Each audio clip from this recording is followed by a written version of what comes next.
Welcome to the Marc Steiner Show, Heal the Real News. I'm Marc Steiner. It's great to have you all with us. I want to share a quote with you that really popped in my head after finishing reading War Made Invisible by Norman Solomon, How America Hides the Human Toll of Its Military Machine. And as I introduce Norman to us all once again, think about this. America has been at war for 93% of our time of existence on this planet. 231 years out of 247 years as a nation since 1776.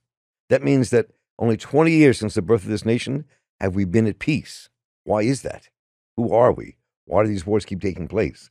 And now wars are even more dangerous than they ever were because we don't see them, feel them, or hear them, which is what Norman Solomon writes about in huge detail and graphically for us to understand where we sit. The book again, War Made Invisible, How America Hides the Human Toll of Its Military Machine. And Norman, welcome back. Good to have you with us. Thanks, Mark. So you've written about war many times before, but there's something that really struck me as I read this book and finished it again, was that how insidious the war machine has become, even since my time during the Vietnam War, or my father's time in World War II. There's an insidiousness into its way it is hidden from us and how much more powerful and horrendous it's become. Insidious is a good word. It has worked its way into, you might say, the wallpaper of the media echo chambers. It's ironic that media technology now has a capacity to convey to us, at least within the limits of any technology, the ways in which wars harm human beings and cause such desolation and such suffering. So with better technology than ever, we get less and less. And I think that's driven by who dominates and controls the technology and the fact that as these wars have gone on in this century, they've become more and more abstracted. There are fewer and fewer so-called boots on the ground. We're above it all, literally and figuratively, bombing from the air, sending drones from many thousands of miles away.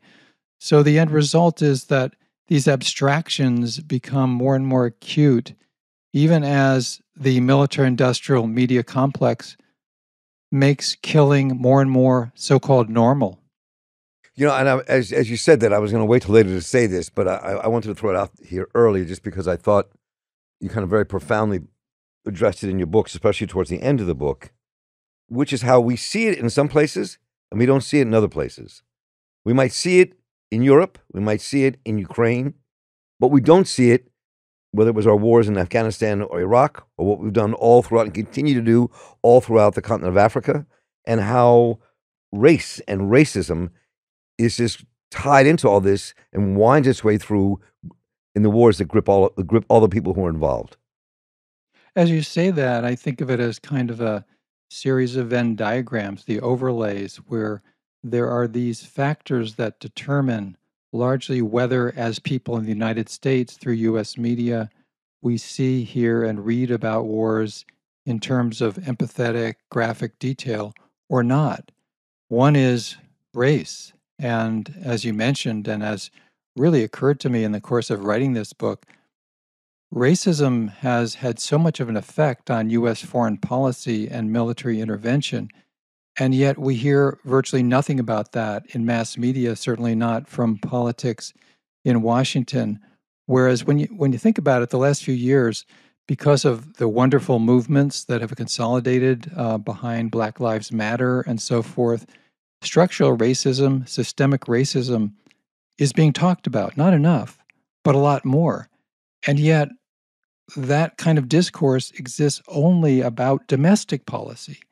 And something that stunned me as I was working on this book was to realize that in the more than 20 years of the so-called War on Terror, the victims of U.S. firepower around the world have been virtually all people of color. It's hidden in plain sight.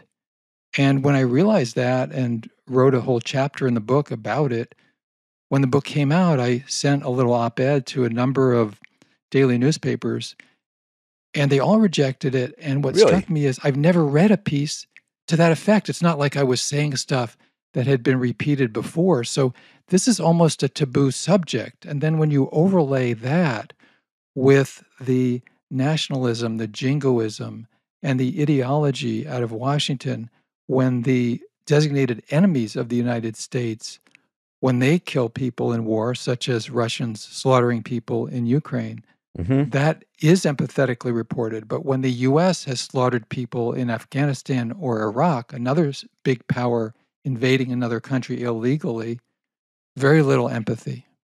I mean, I'm just gonna have to read this one thing, one of the quotes. You have many powerful quotes in this. We'll get to a few of them in the course of our conversation.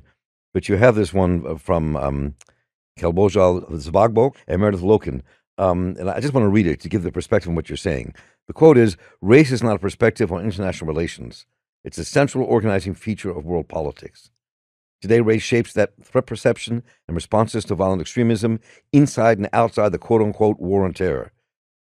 One cannot comprehend world politics while ignoring race and racism that continues to shape our international domestic threat perceptions." And I think that really is key. I mean, here, what's happening in Ukraine is horrendous. What's happening across many places, but we don't have the same kind of empathetic structure as when it happens in anywhere in the continent of Africa or in Asia or in Latin America. And that when you take the media kind of much of the media backing what America does or just ignoring those conflicts unless they happen in Europe, kind of exasperates the racism that kind of grips this world. When you overlay the factors of personal, institutional racism for U.S. foreign policy and warfare with the agendas of the geopolitical power of corporate driven U.S. foreign policy and access to raw materials, geopolitical positioning, and all that, you get a great example of that, a very sad and horrible one. When you think about if you drive around your neighborhood, certainly around mine, and this is the case in so much of the United States, you will see Ukrainian flags displayed in solidarity with the people being bombed and strafed and really murdered by the invading force, the Russian force.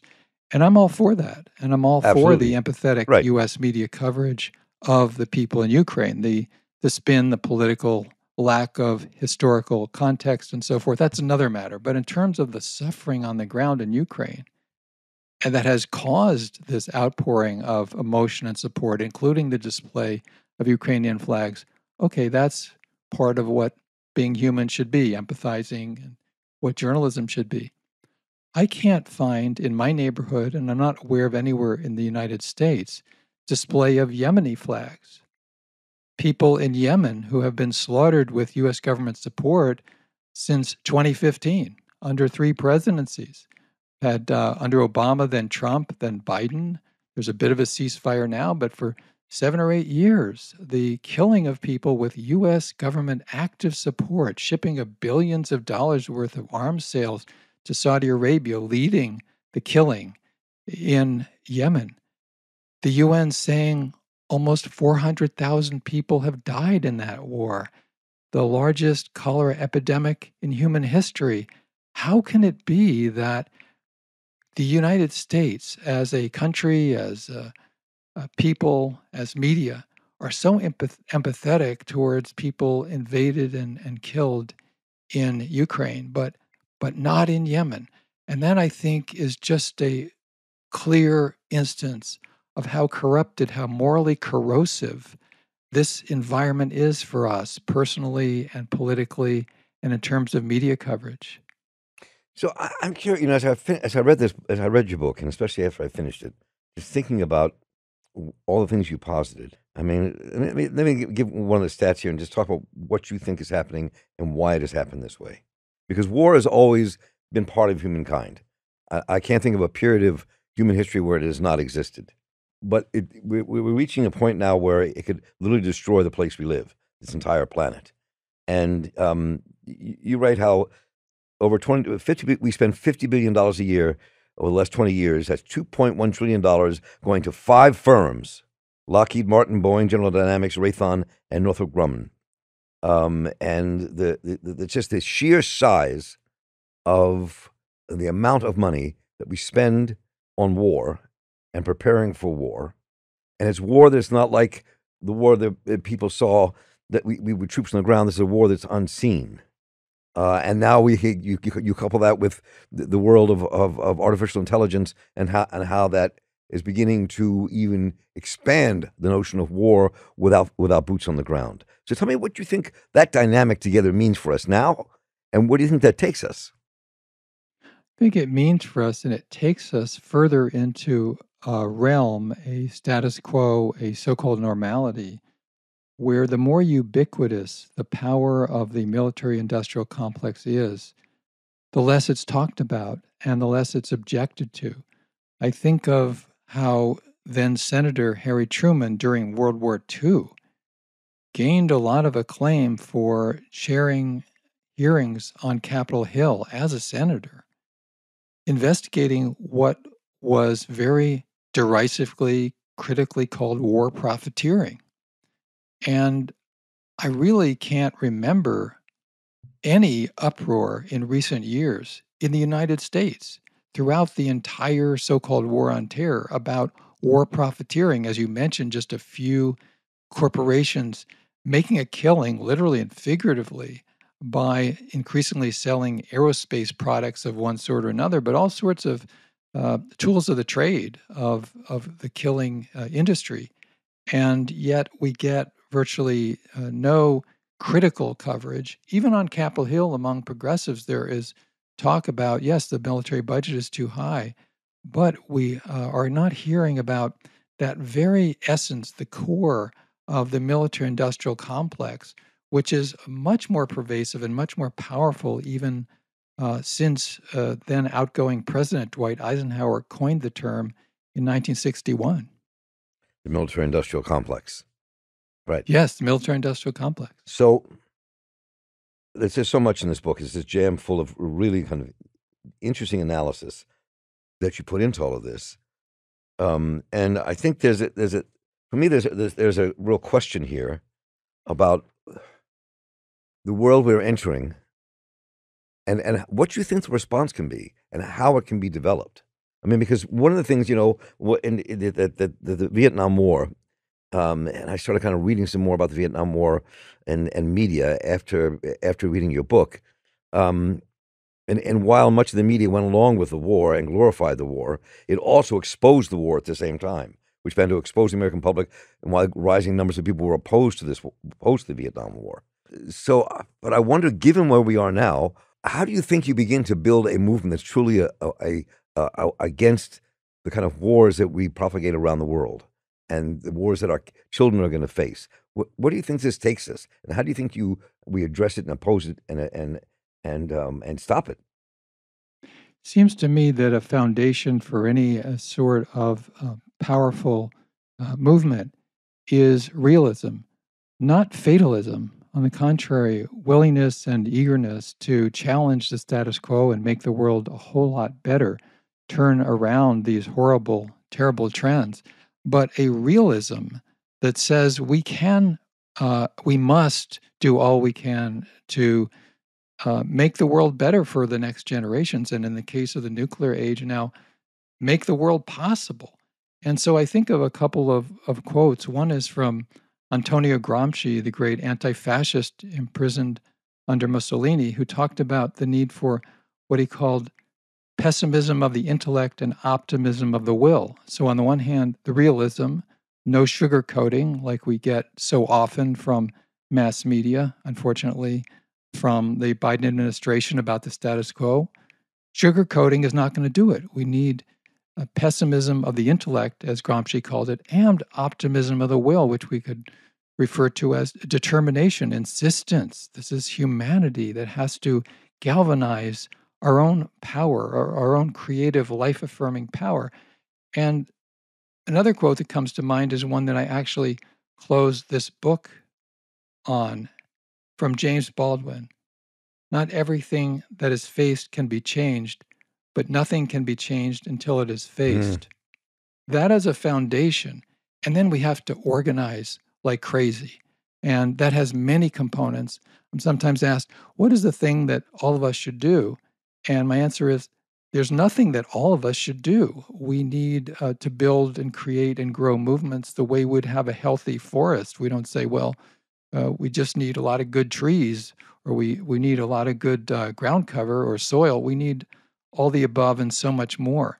And so, in a nutshell, I think a healthy movement, of course, has to sustain and support much more effectively independent, alternative, progressive media, certainly the real news among the outlets that are vital. We've got to support what exists, not take anything for granted, and find ways to greatly expand the power of media and communications, local, regional, international, and make communication not vertical but horizontal, so we can really organize. And then the last point I would make, which is broad but I think absolutely crucial, we have to organize. We have to put more resources, time, energy, thought, and cooperation into how we can counter the power of the military-industrial complex, bringing us the specter of nuclear annihilation and this climate emergency that is so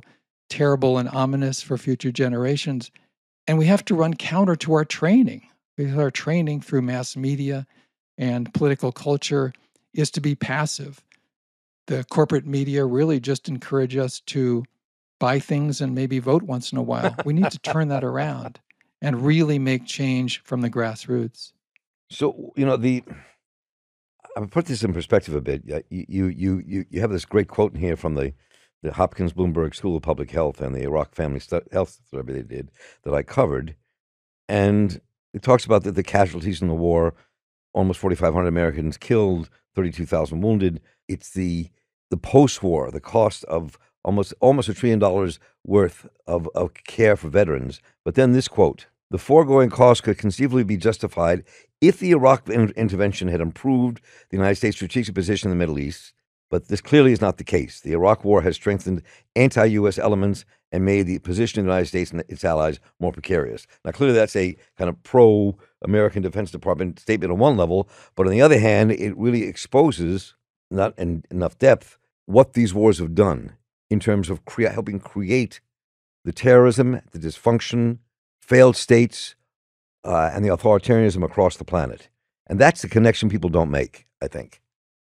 That was a quote, yes, from the Center for American Progress, aligned by the Clinton clan 10 years into the Iraq War. And they were simply toting up the balance sheet. They were saying, basically, as I write in the book, the war was a flop. They thought it would be great for U.S. power in the Middle East and so forth.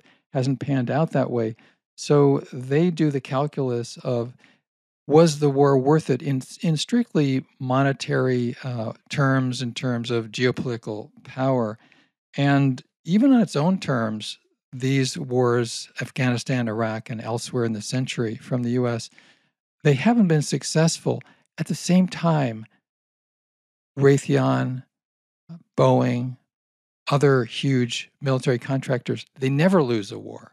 And so just as with the horrible war going on in Ukraine right now, with refusal to engage in genuine diplomacy from Washington or from Moscow, the arms dealers, they're just doing great. I mean, this is a war that is a dream for the military industrial complex of the U.S. Of 2023 and beyond. They just see billions of dollars of profits. And looking at it just from a macrocosm, this is a system that is insane. Daniel Ellsberg, in his last and just such a vital book, The Doomsday Machine, quotes Nietzsche, the philosopher, who says that madness in individuals is rare, but madness in nations and governments is routine. And I think we're coming to the extreme of that, where diplomacy has become a dirty word in the United States, and the double standards, what Orwell would call the doublethink that we've been talking about, is so ingrained that we have a kind of an atmosphere now politically and in media in terms of U.S. militarism that I would compare to what happened in the months after 9/11 and happened during the McCarthy era. Yes, this is a different point in history, but the squelching of real challenge and open debate about U.S. militarism is really extreme, and it's part of our challenge, as we were talking about a couple of minutes ago, to build movements, just to say, we're going to create new dialogue, we're going to ask key questions because we know that the questions being framed right now are suicidal and omnicidal globally. These are questions that are mainstream, like how do we defeat the Russians? How do we counter the Chinese threat in the South China Sea, for instance, without asking, why does the South China Sea have its middle name? It's called the South China Sea because it's pretty close to China. And here we have the United States that has proclaimed, and we start out, you were talking, Mark, I think quite rightly, about how almost the entire history of the United States has been involved in some kind of warfare. The Monroe Doctrine from the very beginning. We get to run this hemisphere. Now that's not enough. We need to also say that the surrounding area of China, Chinese military vessels are a threat. I mean, this is this sort of hubris and arrogance that is normalized coming from the power centers in Washington. Unless we break that mold and shatter that acceptance of such suicidal, global, omnicidal approaches, we will be stuck in what Martin Luther King Jr. called the madness of militarism. Mm-hmm. And that last quote, I've been thinking about that a lot, given that we are at the 60th anniversary of the March on Washington, and I've been contemplating his words a lot recently, and what those struggles were like then. But one of the things I think I really want to raise with you and talk to you about when it comes to this is you really lay out the devastation that these wars have created in the countries where we've launched these wars: Afghanistan, Iraq, what's happening in Yemen, and more. The deaths, the complete disruption of society that's taken place. But and we're also in a time, as I said earlier, and I really want to probe this with you because I know you think about this a great deal, and it comes out in the book, which is the last war that really affected masses of people in this country that we fought as a nation was Vietnam. And since then, there's been a great disconnect between the American populace, between our consciousness, and the wars we fight. And it's an odd twist because it also is entangled in all of our struggles to end the draft. What we've done in some respects is create a professional army that is disconnected from the rest, and one that is deeply connected to war, to remote war, and the devastation it's causing. So, I mean, and that's what I kept thinking about as I was reading your book, is that we've come into a really much more dangerous place when it comes to global hegemony and war, and the disconnect we all feel from it.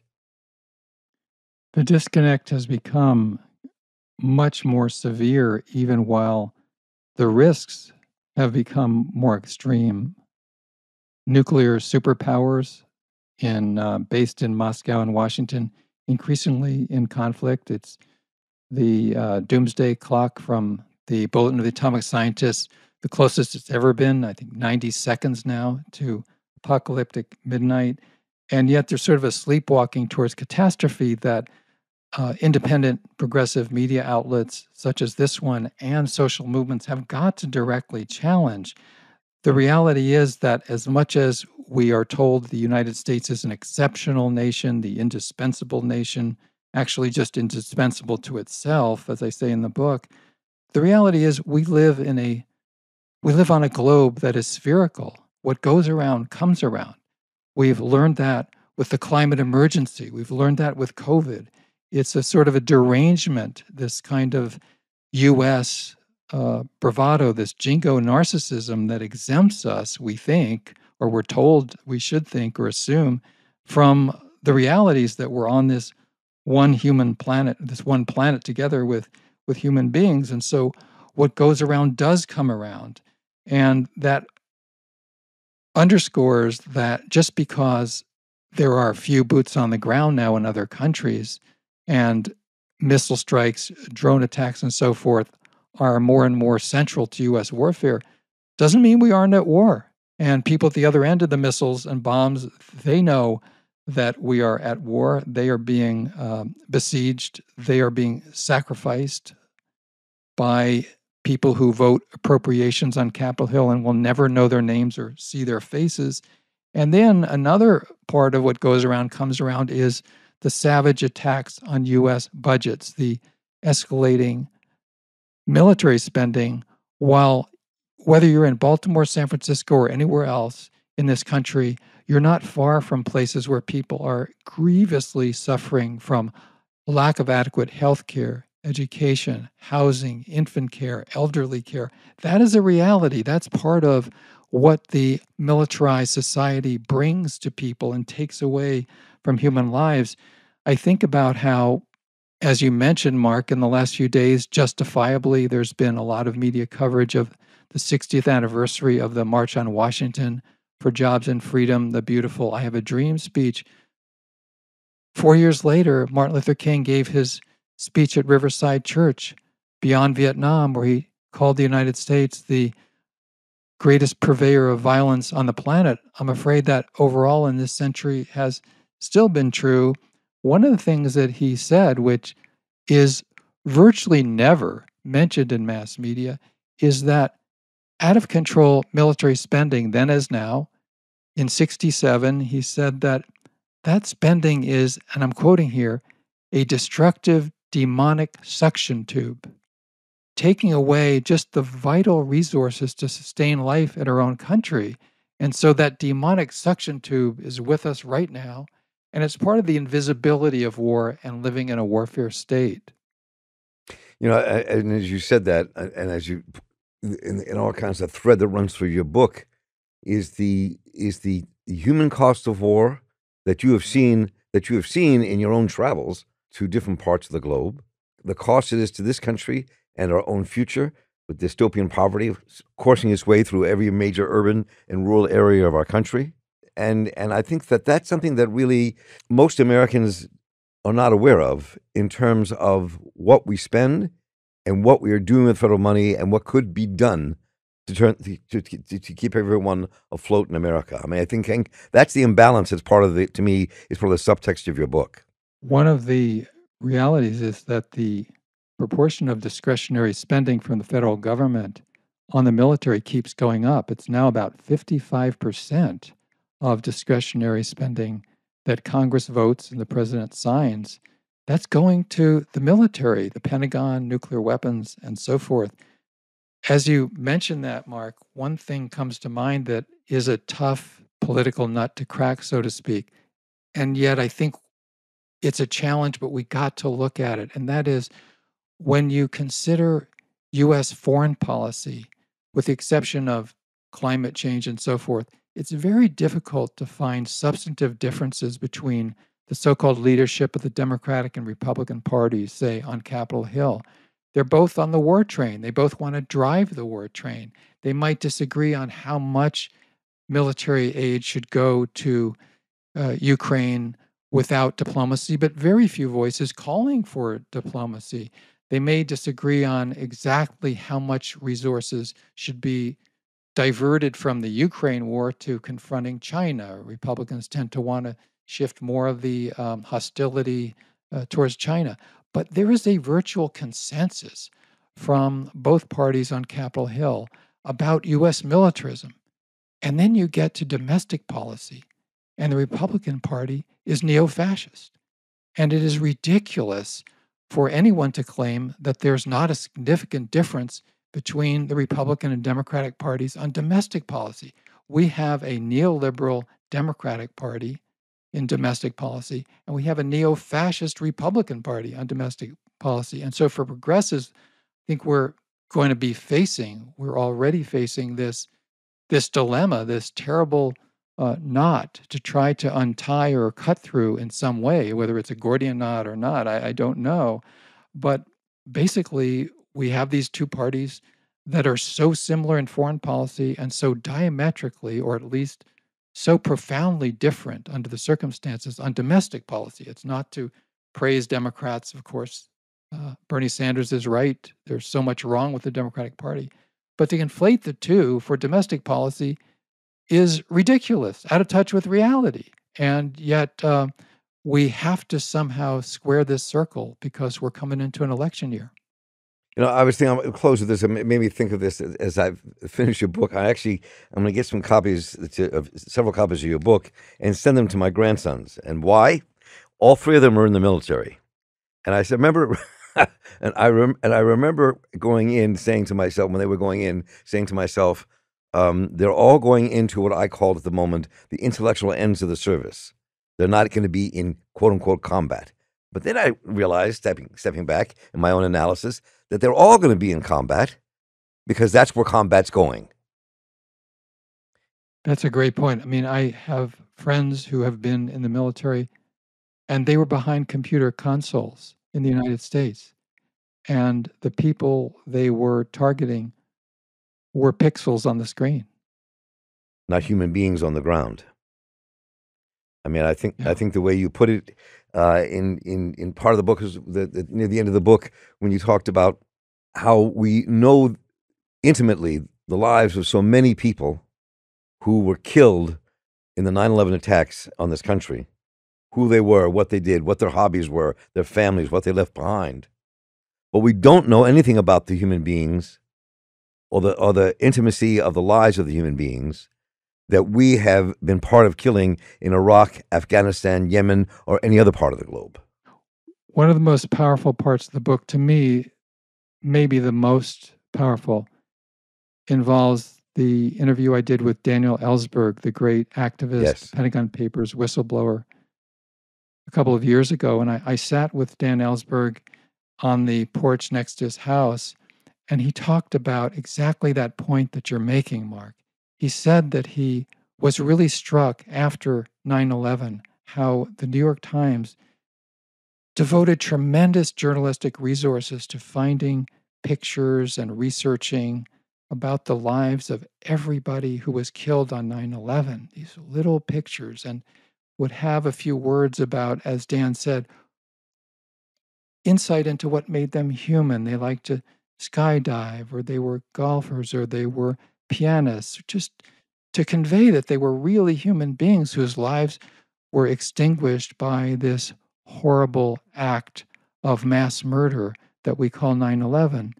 And then Dan went on to say, this could have been done after the shock and awe attack on Baghdad, after US troops arrived in the capital of Iraq. He said it would have been possible to find the names and find pictures of people who had been killed by the US attack on their city. And then he paused and he said, of course, nothing like that ever happened. Nothing like that would happen from the New York Times. And that's true. That was a great quote. And he was a great human being. One of my great pleasures in my life was meeting him numerous times and doing interviews with him. He had so much to kind of teach us about where we've come from and where we're going. So and I know you two were very close. Dan used to say, and he would convey this in many ways, he appreciated being told that he inspired people, and then he would pause and he would say words to the effect, most important, what are you inspired to do? Exactly. No, exactly. I was thinking about what you were just saying as well. I knew a number of people who were killed in the 9/11 attacks, and I have a number of friends who are Iraqi Americans and Afghan Americans now, whose families were killed in shock and awe and killed in the wars in Afghanistan, two of the most unnecessary wars that ever existed in this country's history, in modern history anyway.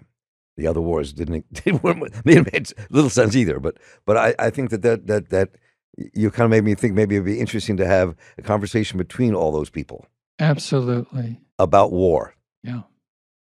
Yeah. The poet William Stafford, who I quote in the book, he wrote a poem called Every War Has Two Losers. And one side usually or often suffers much more than the other, but war is so corrosive.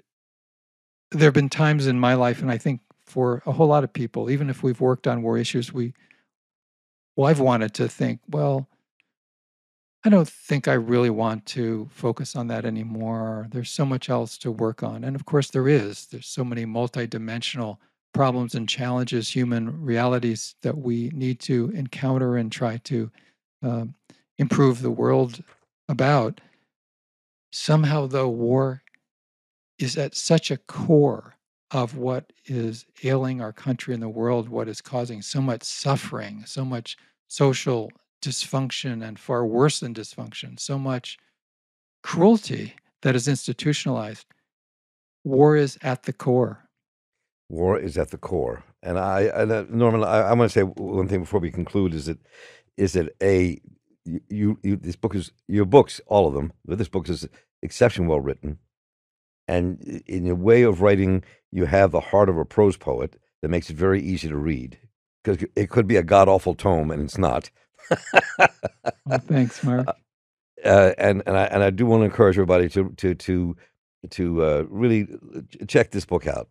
War Made Invisible: How America Hides the Human Toll of Its Military Machine, by the wonderful Norman Solomon, who is kind of warning us about where we've been, where we are, and where we could be going. It's a book that needs to be read, and I would encourage everybody to take this to their book groups in your neighborhoods and your friends. Read it together, wrestle with it, and let us know what you think about what you wrestled with here.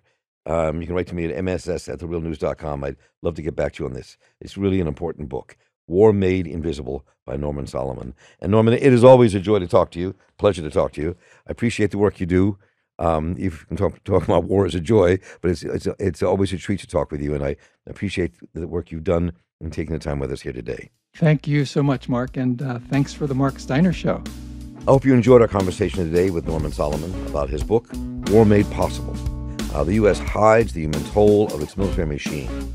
And I really encourage everyone out there to read it, share it, talk about it with your friends. It's really a very important book, one that'll make you think, and you can really wrestle with the ideas that pop up. And I want to thank you all for joining us today. And especially want to thank David Hebden and Kilo Rivara behind the scenes, and everyone here at The Real News for making this show possible. Please let me know what you thought about what you heard today, what you'd like us to cover. Just write to me at mss@therealnews.com, and I'll write you right back. And while you're here, please go to www.therealnews.com/support, become a monthly donor, and become part of the future with us. I'm Marc Steiner. Stay involved, keep listening, and take care.